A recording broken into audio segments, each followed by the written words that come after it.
اسلام آباد میں میڈیا سے گفتگو کرتے ہوئے بابر اعوان نے کہا کہ آئین کے مطابق پارٹی کا حمایت یافتہ امیدوار دوسری جماعت میں نہیں جا سکتا۔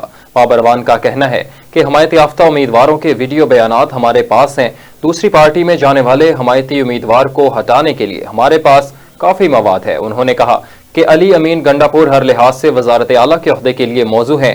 بانی پی ٹی آئی اکثریت والی جماعت کے لیڈر ہیں۔ پاکستان کے اندر کسی مافیا کا کوئی مستقبل نہیں۔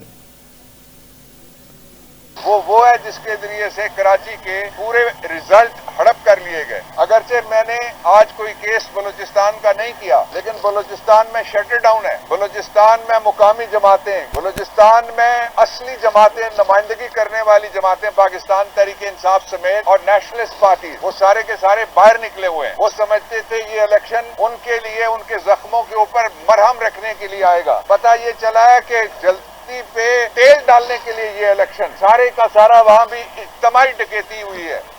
پہلے گینگ ریپس کے جرائم ہوا کرتے تھے، اب گینگ ریگنگ کے جرائم ہو رہے ہیں۔ یہ پاکستان کی خدمت نہیں ہے۔